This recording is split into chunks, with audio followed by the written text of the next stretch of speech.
அனைவருக்கும் வணக்கம். Welcome to Araksha channel. இன்னைக்கு நம்ம பார்க்க போகிற ரெசிபி ஆர்காட் ஸ்பெஷல் மக்கன் பேடா. வாங்க எப்படி செய்யலான பொருட்கள் தேவைங்கிறத பார்க்கலாம்.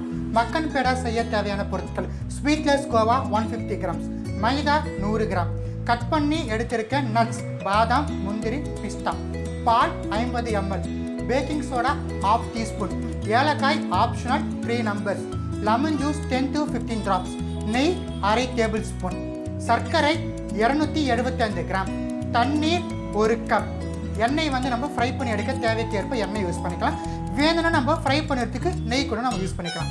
வாங்க நம்ம இப்போ ப்ராசஸ் பார்க்கலாம். ஸோ மக்கன் பேடா செய்கிறதுக்கு வந்து நான் ஒரு அகலமான பிளேட் எடுத்திருக்கேன். இதில் வந்து நம்ம எடுத்திருக்கிற ஸ்வீட்லெஸ் கோவா வந்து ட்ரான்ஸ்ஃபர் பண்ணிடலாம். இப்போ வந்து நம்ம கோவாவை வந்து நம்ம நல்லா க்ரஷ் பண்ணி எடுத்துடலாம். நல்லா பிணைஞ்சு எடுக்கணும். கத்தி திக்கு எதுவுமே இருக்கக்கூடாது, அதாவது லம்ஸ் எதுவுமே இருக்கக்கூடாது. ஸோ நம்ம நல்லா பிணைஞ்சிடலாம். இப்போ நம்ம மைதாவை சேர்த்துடலாம். நம்ம எடுத்த மைதாவை சேர்த்துட்டு நம்ம நல்லா பிணைஞ்சி வச்சுக்கணும். கத்தி திக்கு இல்லாமல் நம்ம பிணையணும். ரொம்ப சாஃப்டாக பிணையணும், ரொம்ப டஃப்பாக பிணையக்கூடாது.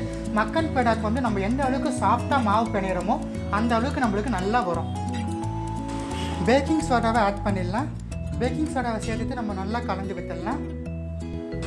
இப்போ நம்ம எடுத்திருக்க நெய் ஆட் பண்ணிடலாம். 1/2 டேபிள் ஸ்பூன் நெய் ஃபுல்லாகவே ஆட் பண்ணிவிட்டு இப்போ நம்ம நல்லா கலந்து விட்டுடலாம் நெய்யும். ஸோ இப்போ நம்ம கொஞ்சம் கொஞ்சமாக பால் சேர்த்துக்கலாம். நம்ம பாருங்கள், ரொம்ப சாஃப்டான டோ நம்ம ப்ரிப்பேர் பண்ணிட்டோம். இவ்வளோ மொத்தம் நம்மளுக்கு சாஃப்டாக இருக்கணும். இப்போ வந்து நம்ம 15 மினிட்ஸ் போல் நம்ம ரெஸ்ட் கொடுக்கணும். இந்த 15 மினிட்ஸ் கேப்பில் வந்து நம்ம சுகர் சிரப் ரெடி பண்ணிடலாம். ஸோ இப்போ நம்ம சிரப் ரெடி பண்ணிடலாம். பாருங்கள், ஒரு அகலமான பேன் எடுத்திருக்கேன். இந்த பேனில் வந்து நம்ம எடுத்த சுகர் ஆட் பண்ணிடலாம். 1 கப் சுகருக்கு வந்து 1 கப் வாட்டர் தான் ஆட் பண்ணணும். ஸோ ஆட் பண்ணியாச்சு. இப்போ நம்ம அடுப்பை பற்ற வச்சுக்கலாம். ஸோ நம்மளுக்கு பாருங்கள், சுகர் வந்து நல்லா டிசால்வ் ஆகிடுச்சு. இப்போ நம்ம எடுத்திருக்க கார்டமன்ஸ் ஆட் பண்ணிடலாம். ஏலக்காய்,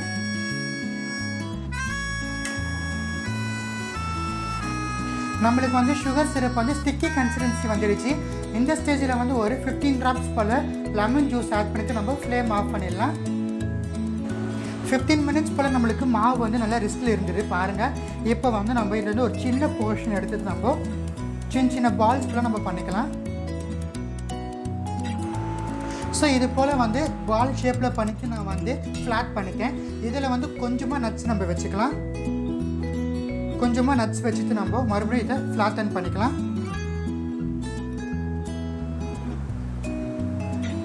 ஸோ நட்ஸ் வச்சதுக்கப்புறமா இது போல் நம்ம ஃப்ளாட்டன் பண்ணிக்கணும்.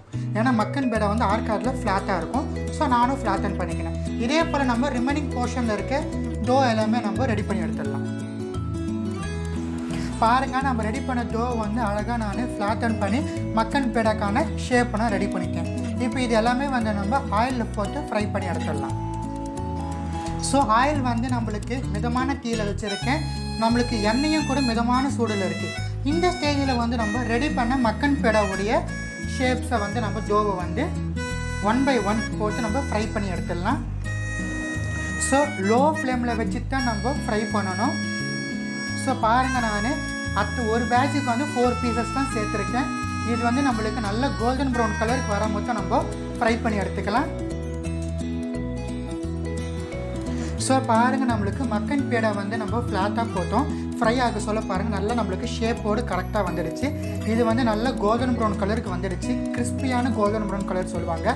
இந்த கலர் வந்ததுக்கப்புறமா நம்ம எடுத்துடலாம். இது வந்து ஒரு 10 செகண்ட்ஸ் போல் நம்ம வெளியே தான் வைக்கணும். எடுத்துடுமே நம்ம வந்து சுகர் சிரப்பில் ஆட் பண்ணக்கூடாது. ஸோ இப்போ பாருங்கள், நான் நெக்ஸ்ட் பேட்ச் போட்டு நான் ஃப்ரை பண்ண போகிறேன். அதே போல் ஒரு 4 நம்பர் போட்டுக்கலாம். இதே போல் நம்ம ரிமைனிங் இருக்கிற எல்லாமே ஃப்ரை பண்ணிவிட்டு நம்ம 10 செகண்ட்ஸ் வெளியே வச்சுட்டு நம்ம ஜீராவில் ஆட் பண்ணிடலாம். ஸோ பாருங்கள், 10 செகண்ட்ஸ் கழித்து நான் வந்து ஜீராவில் போட்டுட்டேன், சுகர் சிரப்பில் ஆட் பண்ணிட்டேன்.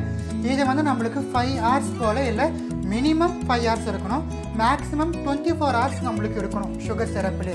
அப்போ தான் நம்மளுக்கு ஆர்காட் மக்கன் பேடா வந்து ரொம்ப டேஸ்டியாகவும் நம்ம ஆர்காட்டில் வாங்கி சாப்பிட்ற ஃப்ளேவரோடு இருக்கும். ஸோ உங்களுக்காக வேண்டி நான் இன்றைக்கி ஆர்காட் ஸ்பெஷல் மக்கன் பேடா செஞ்சு காமிச்சிருக்கேன். இந்த மக்கன் பேடா வீடியோ உங்களுக்கு பிடிச்சிருந்தா இந்த வீடியோ லைக் பண்ணுங்கள். இன்னும் யாரெல்லாம் நம்ம சேனலுக்கு சப்ஸ்கிரைப் பண்ணவங்களும் மறக்காமல் சப்ஸ்கிரைப் பண்ணுங்கள். அப்படியே பக்கத்தில் இருக்கிற பெல் ஐக்கானை ப்ரெஸ் பண்ணுங்கள். அப்போ தான் நம்ம சேனல் போஸ்ட் பண்ணுற ஒவ்வொரு வீடியோக்குமே உங்களுக்கு நோட்டிஃபிகேஷன் வரும். நம்ம வீடியோ பார்த்தோம்னால என்ஜாய் பண்ண முடியும். இந்த மக்கன் பேடாவை உங்கள் friends and family member share பண்ணுங்கள். அவங்களே இந்த ரெசிபியை ட்ரை பண்ணிட்டு நம்ம சேனலுக்கு சப்ஸ்கிரைப் பண்ண சொல்லுங்கள். மறக்காமல் இந்த மக்கன் பேடாவை உங்கள் வீட்டில் செஞ்சு சாப்பிட்டு பார்த்து எப்படி இருந்துச்சுன்னு எனக்கு கமெண்ட் செக்ஷனில் தெரிவிச்சிருங்க.